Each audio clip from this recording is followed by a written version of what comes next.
Is ethnicality a word? Ethnicality? Ethnicality? Whatever, we're gonna pretend like it's a word just in case it isn't, but don't shame me if it's not.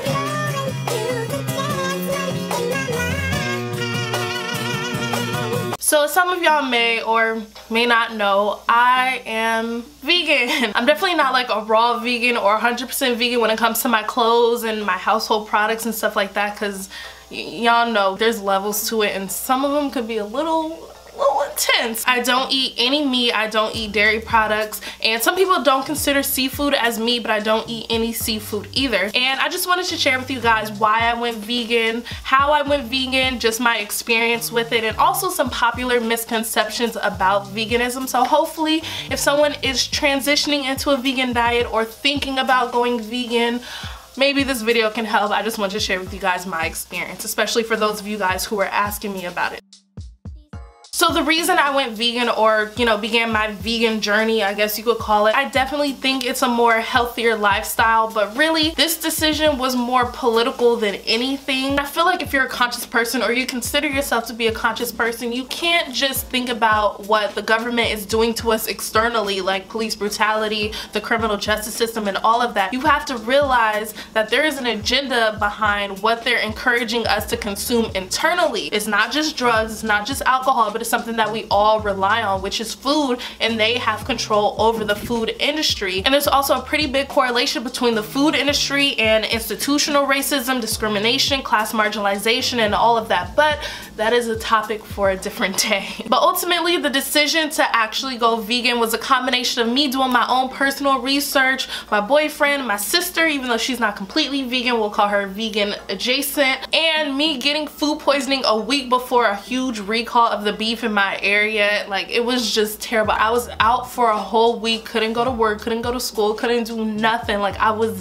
dead. And you know, I know you could get food poisoning from anything. Wait, don't quote me on that, but you could get sick from damn near anything. It was just an accumulation of all these things that led me to the final decision of, you know what, I'm just gonna cut out all animal products and, you know, see how that works out for me. Growing up, I had a cousin who was vegetarian, but otherwise I grew up in a very meat-loving, cheese-loving family. Like, I was sure I was never gonna go vegan. Vegetarian, possibly, but vegan, fuck no.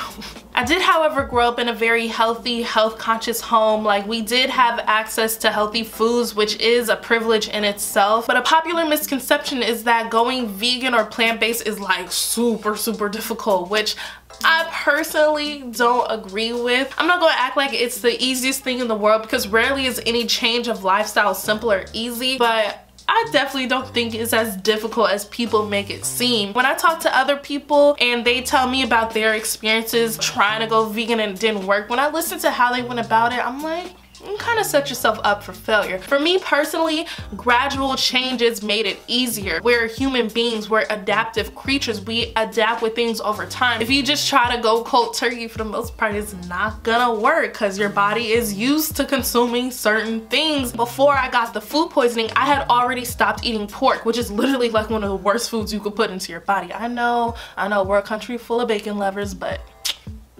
nah, I'm good. These gradual changes became part of my regular routine and my regular lifestyle, but what do I know? So as I got closer to the time where I was about to move to New York, I was gradually eating less and less chicken, and by like July 2016-ish, I had cut out chicken completely. I was cutting stuff out and eating more vegetables, and at that point I hadn't yet started like experimenting with tofu and tempeh and stuff like that. So I moved to New York August 2016, and I basically went a year being a pescatarian. I was only eating like cheese, butter, and fish, and even still I was limiting it. I rarely bought it with my regular groceries. It was more so something that I would eat and lean on if I was going out and eating with friends in some type of social setting. But for the most part at home, I was almost vegan.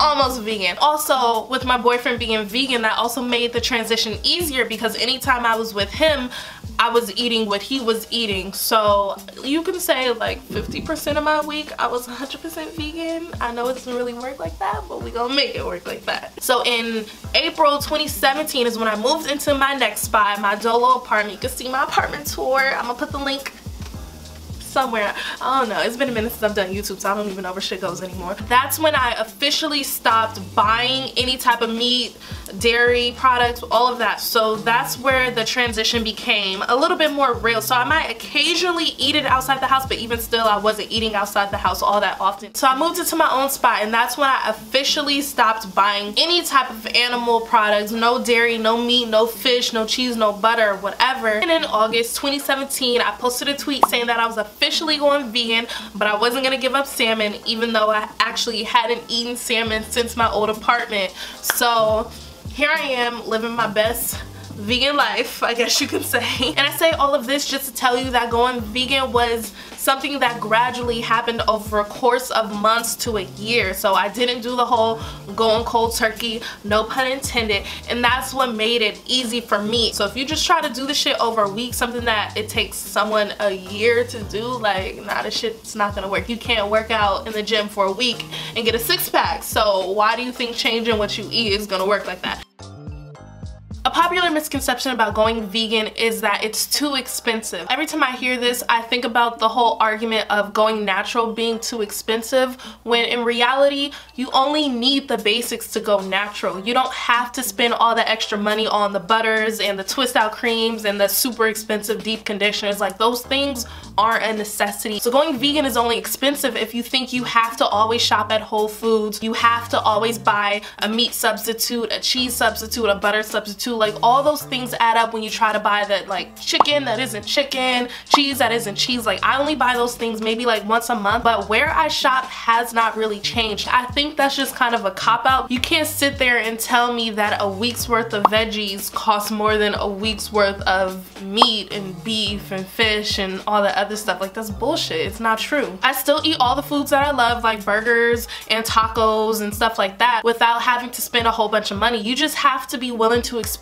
and do your research and figure out how to, like, replace one thing with another. And something that I think people need to realize is that there's a difference between a substitute and a replacement. A substitute is something that's a little bit more temporary, whereas a replacement is something that you're completely using in lieu of meat, cheese, whatever. So for me, a meat replacer is like black beans when I make a burger, or chickpeas when I make my tacos, whereas a substitute would be something like vegan chicken, soy chicken, vegan ground beef. And while that's something that I might buy maybe once a month, it's not something I would encourage people to buy regularly, because that's when going vegan becomes expensive.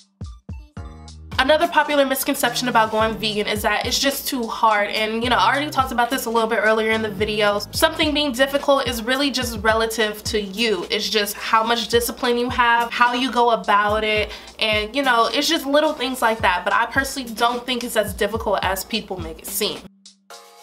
Now, another interesting misconception about going vegan is that if you're a vegan, you must automatically be doing it for the animals. I'm definitely an animal lover. I can't say that I do all I can to fight for animal rights. I mean, I'm a black person in America, I'm sorry, but you know, I would never encourage the promotion of animal cruelty. I love the fact that me being vegan is helping the environment, it's helping animals and all of that, but I'm sorry, but you're not about to catch me out protesting at the next PETA rally. A lot of vegans will shame you if you're not that type of vegan, because, you know, they'll say like, well, you're wearing this, you wear leather, you do this, your products have that, and it's like I said, there's really levels to veganism. So not all vegans are just strictly doing it to be like tree hugging it. Actually, I've hugged trees before, so let me not go there. But you know, there's really levels to it, and I don't consider myself like a super saiyan vegan. Like, nah, like I'm just a little bit more chill with it.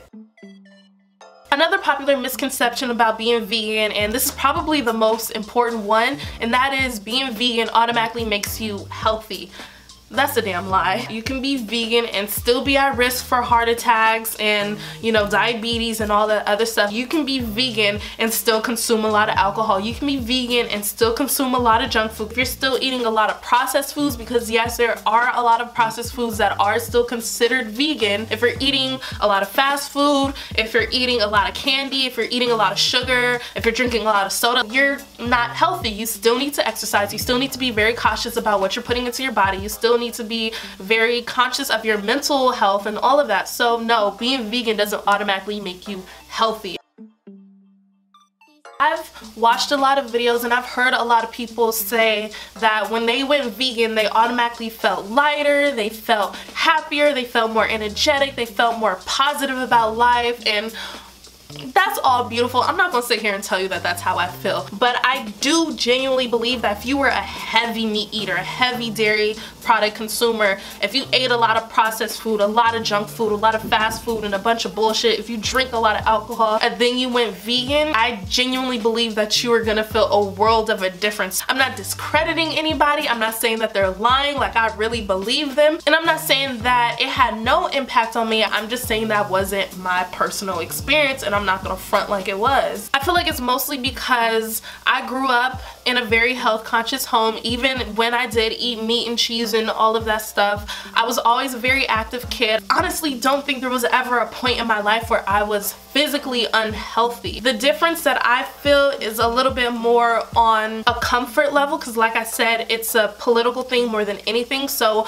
I'm a lot more comfortable with the food that I consume, because while you're not gonna have 100% transparency with any type of food you put into your body unless you're literally growing your own food, when you shop at farmers markets, when you're buying veggies, when you're buying, you know, locally grown stuff, there's just a lot more transparency as opposed to something that you're gonna get from a chain grocery store, something from a chain restaurant, etc, etc, because again, you just can't trust anything. When you're buying produce from a smaller store, a local market, and all of that, it's easier to ask questions about where your food is coming from, who's growing it, and whatever. I mean, I can't say that I've just gone up to a retailer and be like, who grew this spinach? But just saying, it's easier. You can't do that shit at like even Whole Foods, which claims to be a super health store, but you know, I'm not gonna get into that. Yes, we're still getting recalls on lettuce and spinach and stuff for E. coli, but at the end of the day, I'm gonna put my trust and my money there before I'm gonna put it into like McDonald's and